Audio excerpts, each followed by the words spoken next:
Erev Tov Rabotai, we are continuing with our Mishna Yomi, Masechet Sukkah. We are up to Perek Gimel Mishnah Aleph. Today's Mishnayot should be Leilun Nishmat, Neria ben Svetlana Aranbayev and Eliyahu ben Burchai Israelov, Menuchatam began Eden, Amen, and Leavdil ben Chaim L'Chaim for the Refuah Shelema of Barucha bat Esther, Tinok ben Saran, Sarah bat Shoshana, Betoch Shah Chulei Israel. We're going to read B'ezrat Hashem Bli Neder, the introduction to chapter 3, brought down in the arts, elucidated to get a background of what the chapter is going to be discussing. The Torah states in Sefer Vayikra, chapter 23, pasuk 40, Ulkachtem lachem biyom harishon, you shall take for yourselves on the first day of Sukkot, Priet Sadar, the fruit of a beautiful tree, Kapot Temarim, branches of date palms, Vanafetz Avot, and a shoot of the plaited tree, Varvenachal, and willows of a brook, Usmachtem lefnei Adonai Elohechem shivat yamim, and you shall rejoice before Hashem your God for a 7-day period. Here the Torah commands us to perform on Sukkot the mitzvah of taking the arbat aminim, the 4 species, which are the fruit of a beautiful tree, which is an etrog, a certain type of citrus fruit, the branch of a date palm, which is a lulav, the shoots of a plaited tree, hadassim, the leafy twigs of a myrtle tree, and the willows of a brook, aravot, the leafy twigs of a willow tree. The basic obligation is simply to take hold of 1 lulav, 1 etrog, 3 hadassim, and 2 aravot. The ideal way to perform the mitzvah is that after one ties the lulav, hadassim, and aravot together, one takes the bundle in the right hand and the etrog in the left hand and waves them in all the 4 directions of the compass and up and down. Now, in the times of the Bet HaMikdash, the mitzvah applied on all 7 days of Sukkot, as the pasuk concludes, for a 7-day period. But outside the Bet HaMikdash, the obligation applied only on the first day, as the pasuk said in the beginning, on the first day. After the second temple was destroyed, the rabbis decreed that the mitzvah be performed everywhere on all days of the festival except Shabbat to commemorate the practice in the temple. Now, in order to be valid for the mitzvah, the 4 species must meet certain requirements, some of which are listed in the first part of this chapter. Most belong to 3 categories. A, one must own the species in order to fulfill his obligation. They may not be borrowed and certainly not stolen.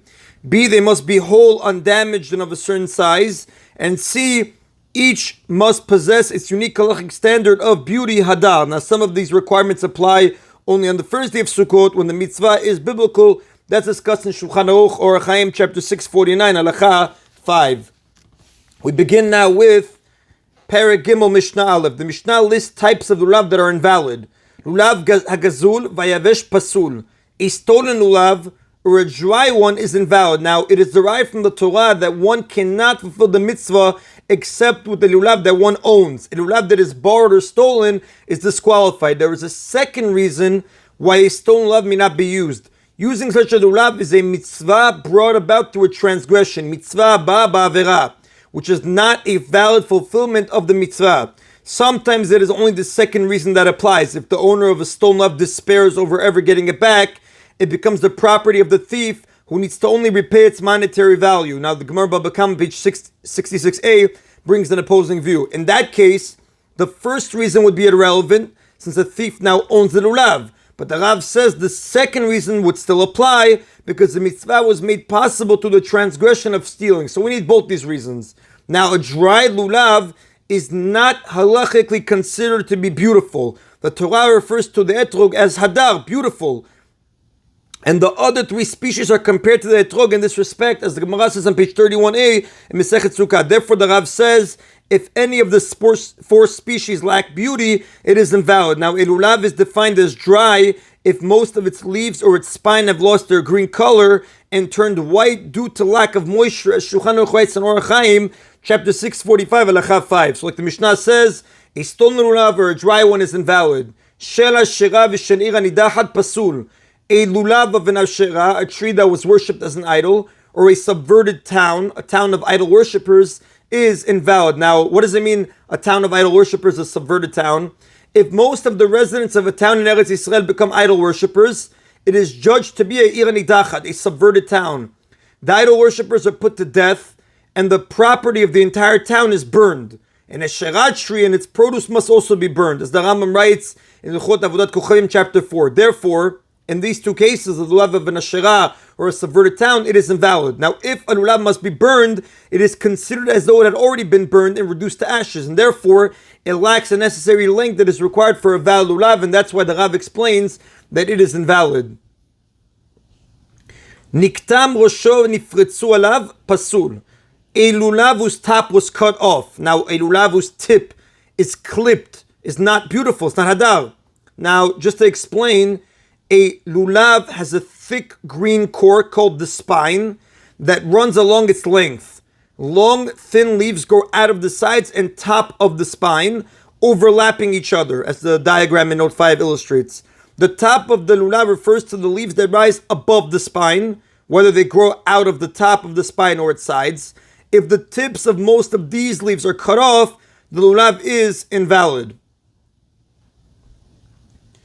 Or nifritzu alav, it had most of its leaves torn off. Now the leaves were completely removed and then tied to the lulav. The Rav explains such a lulav is invalid because it's not beautiful. The Mishnah says in these two cases it is invalid. Now the Mishnah turns to cases in which the lulav is valid. Nifredu alav kasher.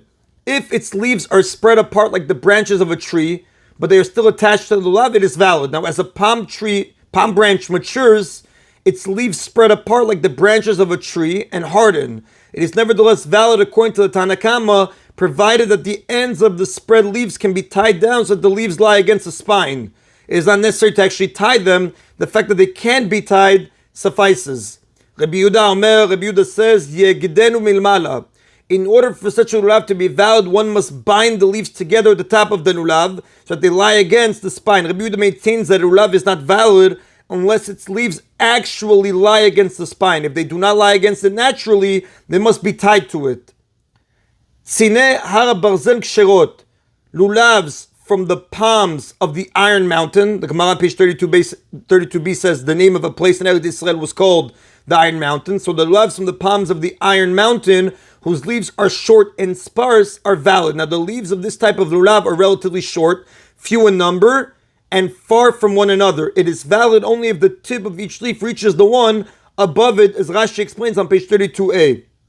And the diagram brought down in Note 10, diagram A, illustrates exactly what the Iron Mountain lulav looked like. So again, it is valid only if the tip of each leaf reaches the one above it. Lulav sheyesh bo shlosha tfachim kedei lena'anea bo kasher.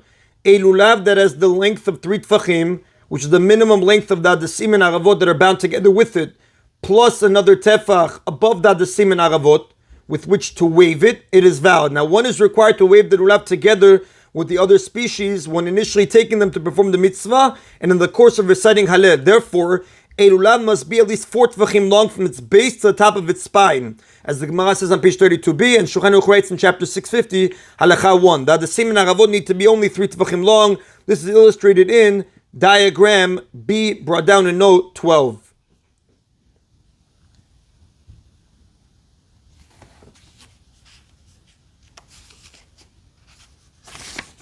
And that is it, Rabotai, Mishnah Aleph. The Rav does tell us in the previous case that we discussed about the leaves that are spread apart like the branches of a tree, but they are attached to the Rav. If you have to tie it, or it's just good enough if it could actually be tied, the Rav does tell us that Echad does not follow the opinion of Rabbi Yehuda in that opinion, and therefore we said, provided that the ends of the spread leaves can be tied down so that the leaves lie against the spine, it is kosher. It's not necessary to actually tie them. The fact that they can be tied suffices. We begin now with Mishnah Bet. This Mishnah teaches what disqualifies a hadas. Hadas agazul vayevesh pasul.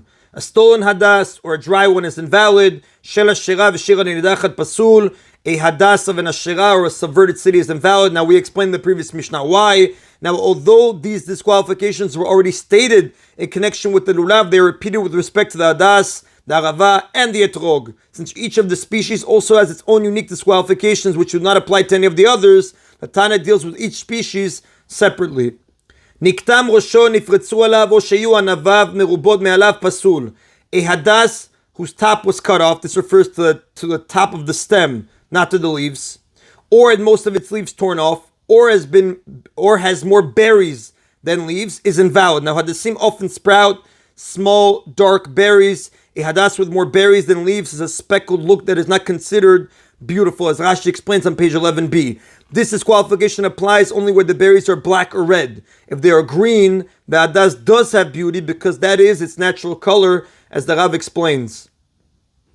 Vim mi'atan kasher, but if one made its berries less numerous than its leaves by plucking some of them, it is valid. Then mi'matin b'yom tov, however, one may not make the berries less numerous than its leaves by plucking them on Yom Tov, because that is similar to repairing a utensil, which is forbidden on Yom Tov. Since the presence of the berries disqualifies the hadas, one who removes them is in effect repairing it. And that is in Rabotai of today's Mishna Yomi. Baruch Adonai Leolam. Amen v'amen.